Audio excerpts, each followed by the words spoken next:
The Taken at Gordon Manor, Episode 5. The Chase.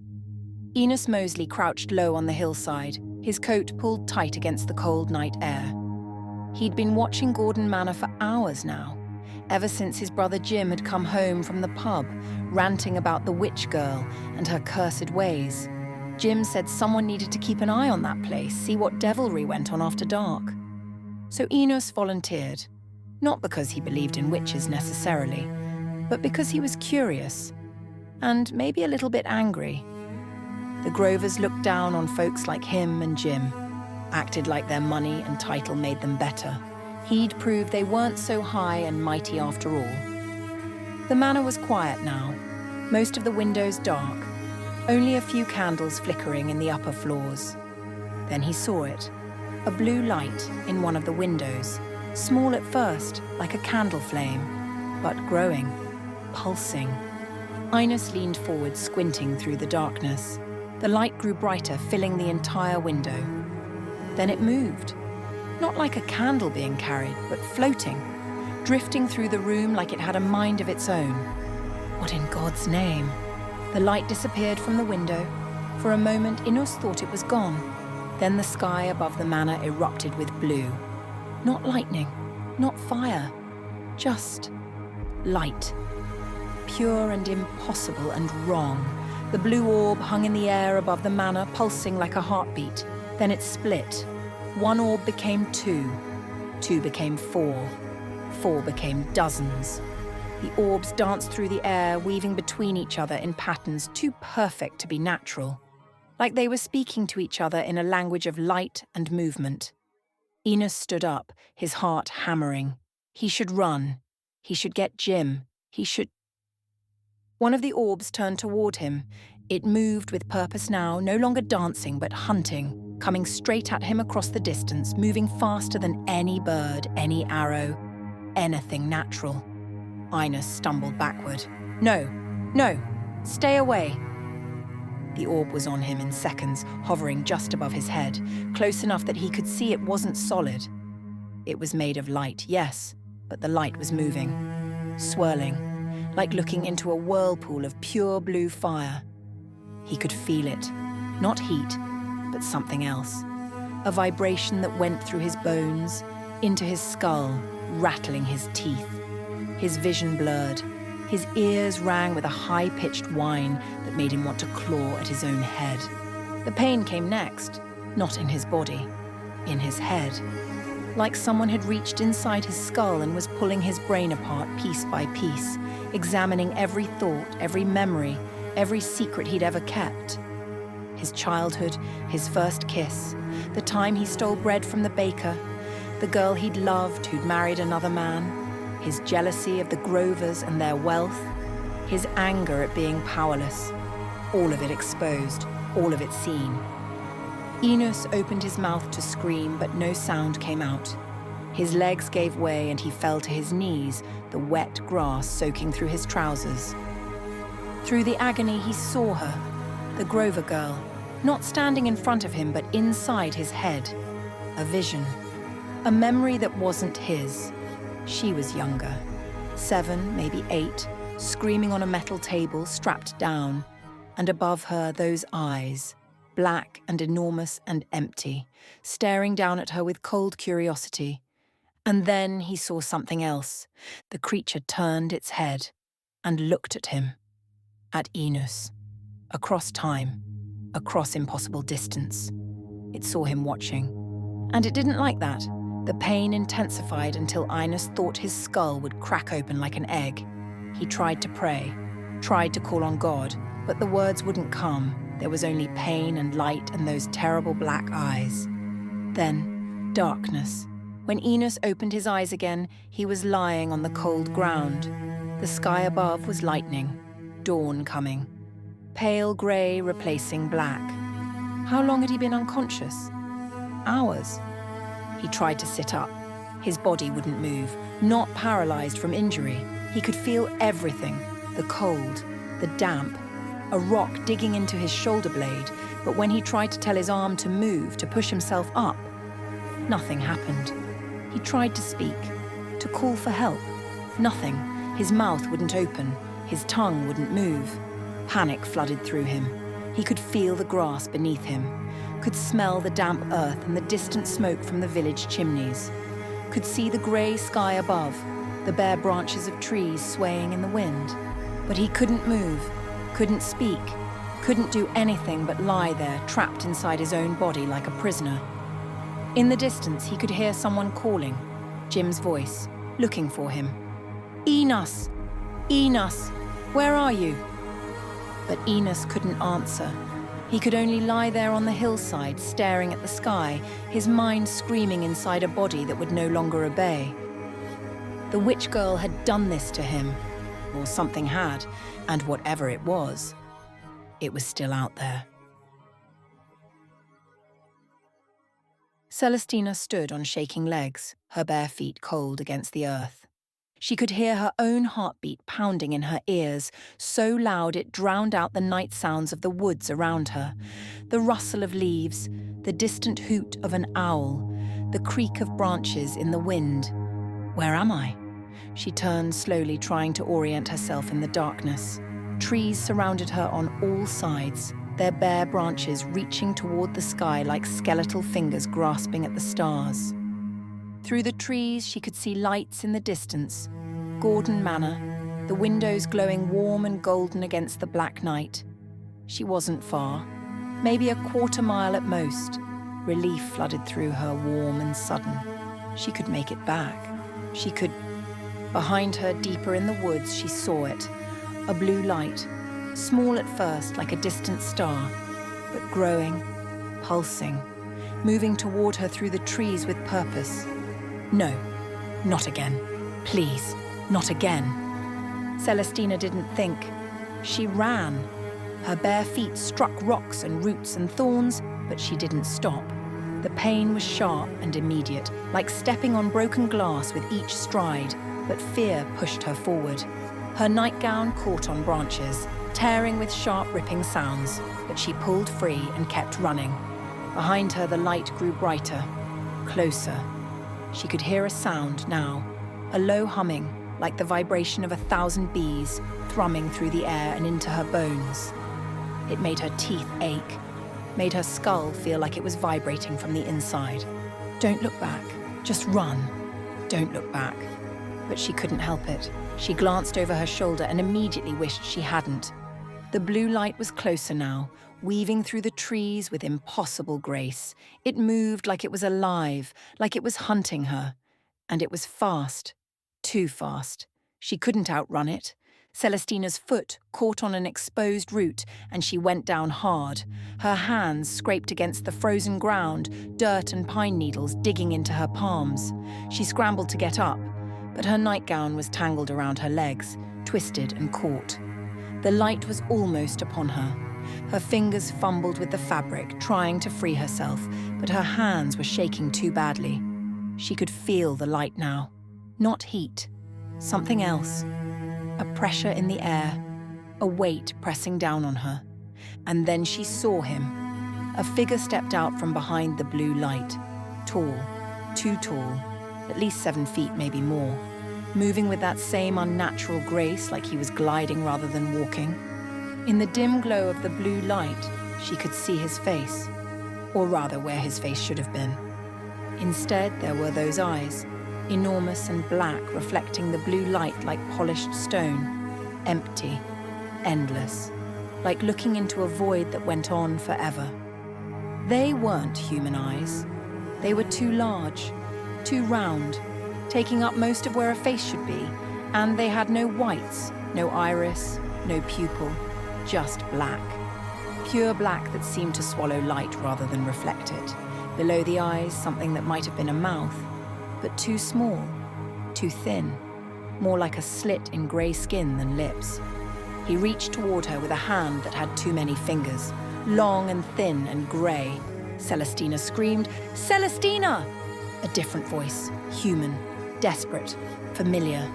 Manchester burst through the trees from the direction of the manor, his coat flying behind him. He didn't slow down, didn't hesitate. He grabbed Celestina's arm and hauled her to her feet with strength that surprised her. "Run!" he shouted, his voice raw with fear. She ran. Manchester pulled her forward, his grip on her wrist like iron. Behind them, the blue light pulsed brighter, and the humming grew louder, angrier, like a swarm of wasps disturbed from their nest.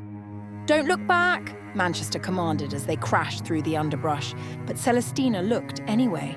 The creature was following them, not running, gliding, moving with that horrible fluid grace that made her stomach turn. And it was keeping pace with them effortlessly, as though running through a forest in the dark was no more difficult than walking down a hallway. Celestina's lungs burned, her feet were torn and bleeding, leaving dark prints on the ground behind them. But she kept running. They burst out of the tree line onto the manor grounds. Manchester didn't slow.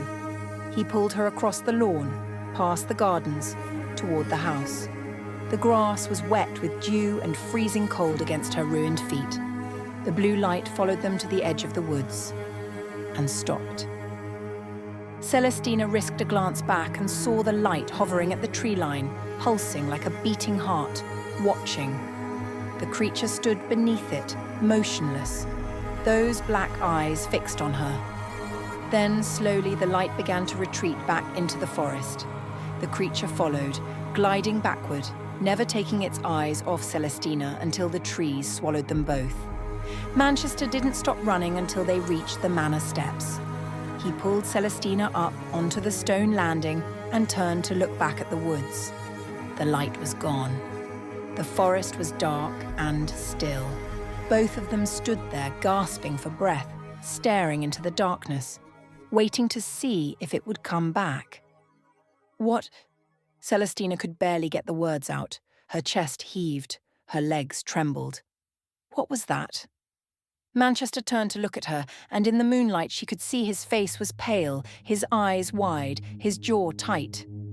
"I don't know," he said, but she could tell he was lying. "You were out there," Celestina said, her voice shaking as much from anger as from fear. "In the woods, in the middle of the night. How did you know where to find me?" Manchester's jaw tightened. His hand, still gripping her wrist, trembled slightly. I had a dream that you were in danger. I woke up and..." He trailed off, looking away. "And what?" "And I knew you weren't in your room." "How did you know I wasn't in my room?"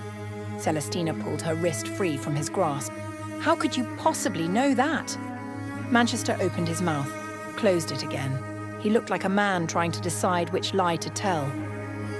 "I just knew," he said finally. "That's not an answer. It's the only one I have." They stared at each other.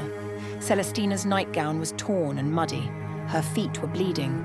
Her hair had come completely undone from her nightcap, hanging wild around her face. She looked, she knew, like a mad woman. And Manchester looked terrified, not of her, of something else, something he'd seen in those woods. Before either of them could speak again, the manor door flew open. Ruth stood there in her dressing gown, her face white with shock. Behind her, Timothy appeared, hastily dressed, a candle in his hand. "Celestina! My God, what happened to you?" Celestina looked down at herself. Her nightgown was torn and muddy and stained with blood. Her feet were bleeding badly, leaving red smears on the stone. Her hands were scraped raw, dirt under her fingernails. She tried to find the words. "I was outside. I don't know how I got there. I was dreaming, and then I was outside, and there was a light, and a creature, and..." "Get her inside," Manchester said to Ruth. His voice was sharp, commanding. "Quickly, before anyone else sees." Ruth pulled Celestina into the house. Timothy stepped aside to let them pass, his face grave. "What in God's name?" "Not now," Ruth said sharply. She looked over her shoulder at Manchester, who still stood in the doorway looking past them into the darkness. "Thank you, Lord Manchester, for bringing her back safely." Manchester nodded, but he didn't leave. He stood in the doorway, one hand on the frame, staring out at the woods. "I should stay," he said. His voice was quiet but firm. In case she needs help." That would be highly improper, Timothy began. I don't care about proper. Manchester's voice was sharp, almost desperate. He turned to face them, and Celestina could see something in his eyes. Fear, yes, but also guilt. Something is wrong. Something is... He caught himself, seemed to remember where he was, who he was speaking to. She needs protection. Protection from what? Timothy demanded. Manchester's eyes met Celestina's across the entrance hall. I don't know, he said again. But Celestina knew he was lying. And she thought maybe Ruth knew it too, from the way her sister's hand tightened on her arm. They put Celestina in the drawing room by the fire while Ruth fetched water and bandages for her feet. Manchester stood by the window, staring out into the night as though expecting the blue light to return at any moment. His coat was torn. There were scratches on his hands. His hair was disheveled. He looked like he'd been in a fight. Celestina watched him from the couch, studied him in the firelight. You're bleeding, she said quietly. Manchester looked down at his hands, seemed surprised to see the scratches there. Am I? I didn't notice. How long were you out there in the woods? He didn't answer immediately, just kept staring at his hands like he'd never seen them before. I don't know, he said finally. I woke up, had the dream, and then I was running through the trees, looking for you. He turned to face her. I didn't think. I just ran. Why? What? Why did you run into the woods in the middle of the night to save someone you barely know? Manchester's face did something complicated, like he wanted to smile but couldn't quite manage it. I know you, he said quietly. Better than you think. Before Celestina could ask what he meant, Dickie appeared in the doorway, his face thunderous. What is the meaning of this? Father, Celestina began. Do you have any idea what time it is?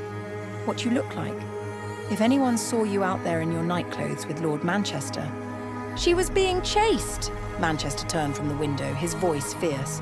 Something was chasing her through the woods. Chased by what? Dickie's tone was skeptical, dismissive. I don't know what it was, Manchester said, but it wasn't human. Silence fell over the room. Dickie's face hardened, his expression shifting from anger to something colder. Calculation. Not human, I see. And I suppose you expect me to believe that my daughter was attacked by... What? Demons? Fairies? Woodland spirits? I know how it sounds, Manchester began. You know nothing, Dickie interrupted. He stepped into the room and Celestina could smell the brandy on his breath. He'd been drinking. My daughter has been unwell. She has been having episodes, sleepwalking, hallucinations, night terrors, and now you've filled her head with more nonsense about creatures in the woods. Father, I saw it, Celestina said quietly. The blue light, the figure with the black eyes. It was real. It was a dream, Dickie said firmly. You were sleepwalking. Lord Manchester, in his excitement, mistook shadows for monsters.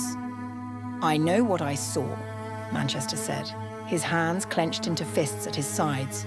Do you? Dickie stepped closer to him. Or did you simply see an opportunity to play the hero, to ingratiate yourself with my daughter, to compromise her reputation so thoroughly that we would have no choice but to... How dare you? Manchester's voice was dangerous now. Enough! Ruth's voice cut through the room like a knife as she entered with bandages and a basin of water. All of you out. Celestina needs rest. We're not finished, Dickie began angrily. Yes, you are, Ruth said with steel in her voice. She set the basin down and turned to face her father. Out, now, before you say something you'll regret. Dickie glared at Manchester for a long moment. The two men stood facing each other, neither backing down. Finally, Dickie turned and left the room. Timothy, who had been standing silently in the hallway, followed. Manchester lingered in the doorway. I'll be in the guest wing, he said to Celestina. If you need anything at all, just send word. Lord Manchester, Ruth said, her voice gentler now. Thank you, truly, for bringing her back. Manchester nodded. His eyes met Celestina's one more time, and she saw something in them she couldn't quite name. Concern, yes. Fear. But also something else. Recognition, maybe. Or guilt. Then he was gone. Ruth closed the door behind him and turned to Celestina.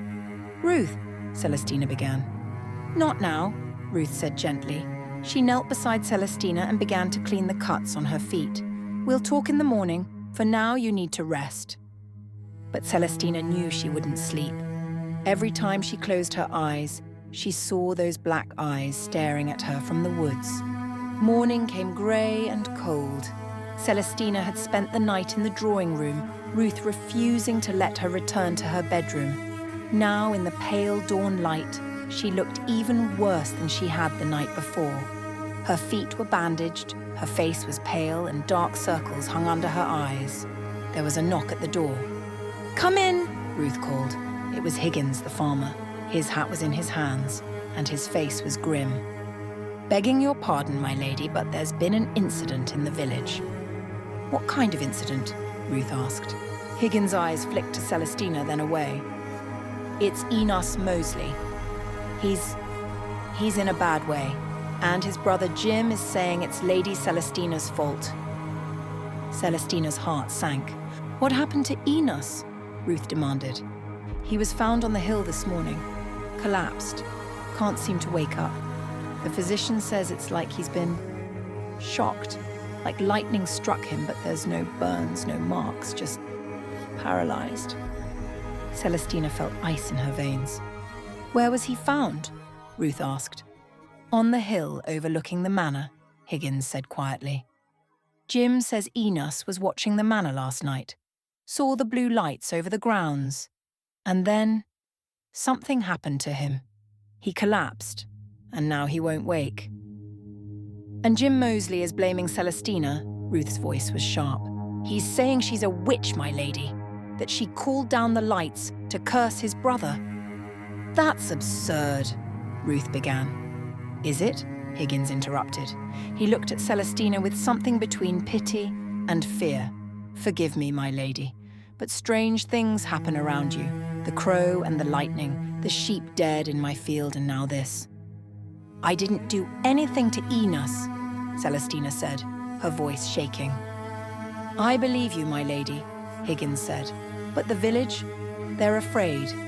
And Jim Mosley is stirring them up. He's talking about bringing the magistrate, about having you examined." "Examined?" Ruth stood up. "For what?" "For witchcraft," Higgins said. The room fell silent. "This is madness," Ruth said finally. "Yes, my lady," Higgins agreed. "But that don't mean it won't happen." After Higgins left, Ruth turned to Celestina. "We need to be very careful," she said. "If the village turns against you—" "They already have," Celestina said quietly.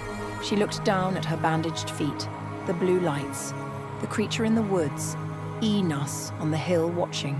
She didn't curse him, but something did.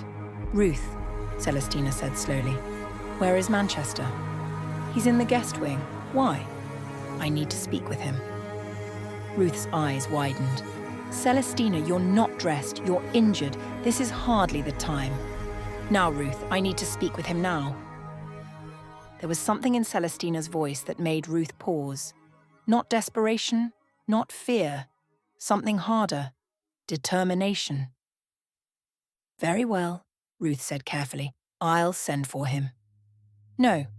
Celestina stood, wincing as her bandaged feet touched the floor. "I'll go to him." "Celestina?" "He knows something," Celestina said. "About what happened last night. About the creatures. About all of it. And he's been lying to me." Ruth opened her mouth to argue, then closed it. She'd seen the way Manchester looked at Celestina. The way he always seemed to know when she was in danger. The way he'd run into those woods without hesitation, as though he'd known exactly where to find her. "I'll come with you," Ruth said. "No, this is between him and me." Manchester was standing by the window in the guest room when Celestina knocked. He turned, his expression shifting from surprise to concern when he saw her in the doorway. still in her torn nightgown with a housecoat hastily thrown over it. "Celestina, you should be resting." "How did you know where I was?" she demanded, stepping into the room and closing the door behind her. "Last night, in the woods. How did you know where to find me?" Manchester's jaw tightened. "I told you. I had a dream." "Don't lie to me." Her voice was sharp. "You knew exactly where I was. You ran straight to me through those woods like you could see me, like you could feel me." Manchester said nothing, just stood there, his hands clenched at his sides. "You said you just knew I wasn't in my room," Celestina continued, taking a step closer. "How? How could you possibly know that?" "Celestina, please. No more excuses, no more half-truths." She was right in front of him now, close enough to see the fear in his eyes. But also, something else. Guilt. "What do they want with me?" Manchester straightened. "I don't know." "What are they?" "I don't know." "You know enough to know who I speak of when I ask." Celestina's voice rose. "You know enough to not know what they want. Who are you to them?" "I don't..." "Who are you?" She grabbed his arm, her fingers digging into his sleeve. "Do not say you do not know. Say what you do know." "You have had a very troubling few days," Manchester said carefully. "You shouldn't be this..." "What, crazy? Hysterical?" Manchester pulled away from her grip and walked over to her so close she could smell the night air still clinging to his coat. "You are not crazy," he said firmly. "Don't say that." "Tell me what you know." "I don't know anything." "How did you know I was in the woods? Why are you always there when I need you? How did you know about the blue lights before I told you?" Manchester's composure cracked. "Because you are always here." He pressed both hands to his chest. "I am just as haunted by you as you are by me." Celestina stared at him. "What is your meaning?" He spoke slowly, each word carefully chosen. "I have seen what you have seen. I have been where you have been. With you." "That's impossible. We've never..." "Your memories have not fully resurfaced," Manchester interrupted. "Mine have. That is why you distrust me. I understand. It must be incredibly frightening to see these things, to feel these sensations without understanding what they mean." Celestina felt her breath catch. She knew exactly what he meant. The flashes of memory, the dreams that felt too real, the sense of having lived through something she couldn't quite remember. "What are you talking about?" she whispered. "I cannot explain it to you further until you remember what I have," Manchester said. "I have no words to describe it." "Are you some sort of devil worshipper? Is that what this is?" "I don't know if it has to do with the devil or not," Manchester said. "It certainly feels like his hand, and yet they seem uninterested in my soul. They have no evil leanings. They just are." "How long have you had your memories?" "Since the first time I met Ruth." For a reason Celestina could not name, this enraged her. "Stay away from my sister. You keep her away from them." "No, Celestina, it was not like that. Her voice..." Manchester took a step toward her. "Her voice sounds like yours. They are almost indistinguishable. Have you ever noticed? When I heard Ruth speak, it brought back a cascade of memories and feelings." She paused. "What feelings? You had feelings before we had ever met?" Manchester's expression softened. "Yes, because we have met before." "You said we had never met that night at the ball. Because you clearly didn't remember like I did, and one cannot simply bring up something like this in front of our mothers." "I do not trust you," Celestina said. "What will it take to earn your trust? When I close my eyes and I no longer see your black eyes haunting me, then I will trust you. Now leave me." Manchester looked stunned. "Celestina, please. What black eyes? What do you mean?" She turned to go, but he caught her arm. "Wait, please. Just let me show you something." "Show me what?" "Give me your hand." Celestina hesitated. Every instinct told her to refuse, to run from this room and lock herself away. But she needed to know. She needed to understand. Slowly, she held out her hand. Manchester took it in both of his. His hands were warm, steady. For a moment, nothing happened. Then she felt it. A pull, like something tugging at the edges of her mind. And suddenly, she wasn't in the guest room anymore. She was 7 years old, lying on a cold metal table. The surface was smooth and impossibly cold beneath her back. Above her, the ceiling glowed with that horrible blue light, and next to her, on another table, was a boy, maybe 10 years old, dark hair, terrified eyes. He turned his head to look at her. "Don't be scared," he whispered. "I'll find you again. I promise." The vision shattered. Celestina gasped, pulling her hand away from Manchester's. She staggered backward, her bandaged feet sending sharp pain up her legs. "You," she breathed. "That was you." Manchester's face was pale. "Yes, you were there when I was taken. You were on the table next to me." "Yes." "How many times?" The question came out as a whisper. "How many times have they taken us?" Manchester's expression was anguished. "I don't know. Dozens, maybe hundreds. The memories, they're fragmented, scattered. But I know we've been together through most of it." Celestina felt the room spinning. She reached out to steady herself against the wall. "That's why you came back," she said. "That's why you agreed to this engagement. Not for money, not for my father's favor, because of them." "I came back because I couldn't stay away," Manchester said quietly. "Every time they took you, I felt it. Every time you were afraid, I knew. I've tried to protect you, to find ways to help, but they're too strong, too beyond us." "The creature in the woods," Celestina said, "with the black eyes. You've seen it before." "Many times. What does it want?" "I don't know. They don't speak. They don't explain. They just take us, examine us, study us like we're specimens in a jar." Celestina's legs gave way. She sank to the floor, her back against the wall. Manchester knelt beside her but didn't touch her. "I'm not mad," she whispered. "No, you're not. It's all real. The lights, the creatures, the metal tables, all of it." "Yes, and you've been living with this, remembering this." "While I forgot?" Manchester nodded. "Sometimes I wish I could forget too." They sat in silence for a long moment. Outside, Celestina could hear the manor waking up, servants moving through the halls, her father's voice somewhere below giving orders. None of them knew. None of them understood what was happening in the darkness. "The village thinks I'm a witch," Celestina said finally. "I know. They're going to examine me, perhaps burn me. I won't let that happen. How can you stop it?"